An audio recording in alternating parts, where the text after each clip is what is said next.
Today in the book of Jeremiah, chapter 41, in the King James Version. Now it came to pass in the 7th month that Ishmael, the son of Nethaniah, the son of Elishama, of the seed royal, and the princes of the king, even 10 men with him, came unto Gedaliah, the son of Ahikam, to Mizpah, and there they did eat bread together in Mizpah. Then arose Ishmael, the son of Nethaniah, and the 10 men that were with him, and smote Gedaliah, the son of Ahikam, the son of Shaphan, with the sword, and slew him, whom the king of Babylon had made governor over the land. Ishmael also slew all the Jews that were with him, even with Gedaliah at Mizpah, and the Chaldeans that were found there, and the men of war. And it came to pass the 2nd day after he had slain Gedaliah, and no man knew it, that there came certain from Shechem, from Shiloh, and from Samaria, even 80 men, having their beards shaven and their clothes rent, and having cut themselves with offerings and incense in their hand, to bring them to the house of the Lord. And Ishmael the son of Nethaniah went forth from Mizpah to meet them, weeping all along as he went. And it came to pass, as he met them, he said unto them, Come to Gedaliah the son of Ahikam. And it was so, when they came into the midst of the city, that Ishmael the son of Nethaniah slew them, and cast them into the midst of the pit, he and the men that were with him. But 10 men were found among them that said unto Ishmael, Slay us not, for we have treasures in the field of wheat, and of barley, and of oil, and of honey. So he forbare, and slew them not among their brethren. Now the pit wherein Ishmael had cast all the dead bodies of the men whom he had slain because of Gedaliah, was it which Asa the king had made for fear of Baasha king of Israel, and Ishmael the son of Nethaniah filled it with them that were slain. Then Ishmael carried away captive all the residue of the people that were in Mizpah, even the king's daughters, and all the people that remained in Mizpah, whom Nebuzaradan, the captain of the guard, had committed, to Gedaliah the son of Ahikam, and Ishmael the son of Nethaniah carried them away captive, and departed to go over to the Ammonites. But when Johanan, the son of Kari, and all the captains of the forces that were with him heard of all the evil that Ishmael the son of Nethaniah had done, then they took all the men and went to fight with Ishmael the son of Nethaniah, and found him by the great waters that were in Gibeon. Now it came to pass that when all the people which were with Ishmael saw Johanan the son of Kari, and all the captains of the forces that were with him, then they were glad. So all the people that Ishmael had carried away captive from Mizpah cast about and returned, and went unto Johanan the son of Kari. But Ishmael the son of Nethaniah escaped from Johanan with 8 men, and went to the Ammonites. Then took Johanan the son of Kari, and all the captives of the forces that were with him, all the remnant of the people whom he had recovered from Ishmael the son of Nethaniah from Mizpah. After that he had slain Gedaliah the son of Ahikam, even mighty men of war, and the women and the children and the eunuchs whom he had brought again from Gibeon. And they departed and dwelt in the habitation of Chimham, which is by Bethlehem, to go to enter into Egypt, because of the Chaldeans, for they were afraid of them, because Ishmael the son of Nethaniah had slain Gedaliah the son of Ahikam, whom the king of Babylon made governor in the land. Okay, so there's a lot here, sermon upon sermon. And so this was already told, if you remember at the end of the previous Bible study, that this was going to take place, that Ishmael did not have good intentions, and that he was going to slay the person in charge because of all the things that have been going on in Israel and in Judah. And so taking a look here at the verses here, what was told, what was prophesied has come to pass.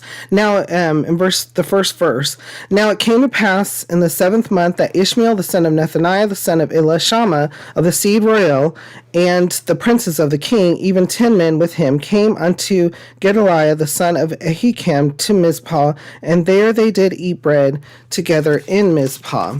So, the Gedaliah did not believe what he was being told previously, and correct me if I'm wrong in the comments, but did not about Ishmael and Ishmael's intentions, how Ishmael was from the royal lineage and that he was there to take over because of all of the conflict that has already happened. Remember, this person has been put in charge under Nebuzaradan, who is working for Nebuchadnezzar, king of Babylon. And so there's already, Israel has been completely routed, including now Judah, the kingdom of Judah, and there have been an exile of the people and a temporary leader of the area who has been placed in charge, even though there are still a remnant of people there. And then they have brought people from other areas that Babylon had destroyed as well to started bringing those people in and back into this land of Judah. And now you have Ishmael coming on the scene, who was of the royal lineage and was bound to have some type of reactionary happen. In verse 2, then arose Ishmael the son of Nethaniah and the 10 men that were with him, and smote Gedaliah the son of Ahikam, the son of Shaphan, with the sword, and slew him, whom the king of Babylon had made governor over the land. And then, because the people had been in agreements, now some of them had been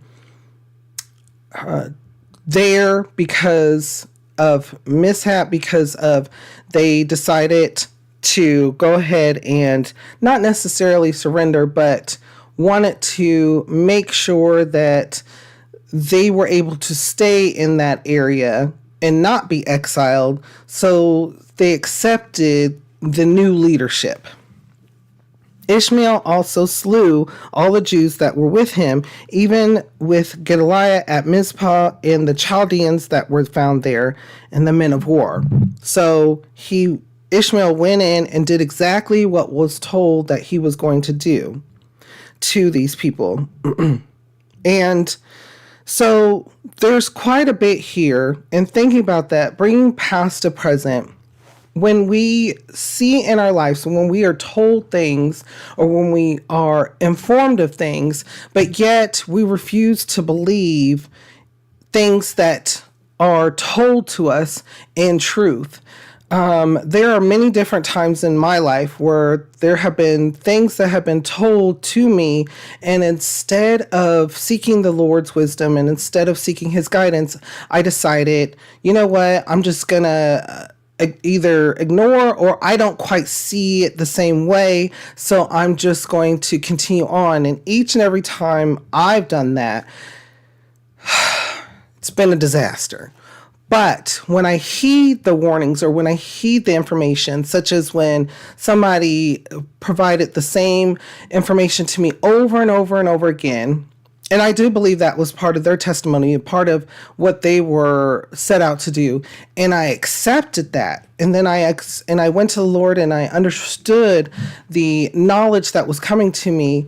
That helped me move forward in correctness. That helped me move forward in life and made sure that if there were going to be mishaps, they didn't happen. Those mishaps, those travesties, those devastation did not happen because I was accepting what the Lord had said. I was listening, hearing, accepting, and moving forward in the Spirit with him.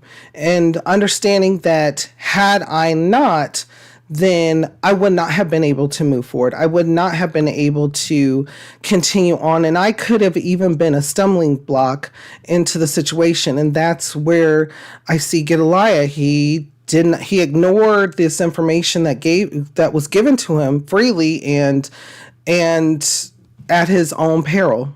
At his own peril, because he failed to listen to the warning that was given to him. But there's a lot here. There's many different ways we can take a look at this. But before we go on, what kind of thoughts or feelings come to your mind when we read over this? How does it make you feel, and what does it make you think?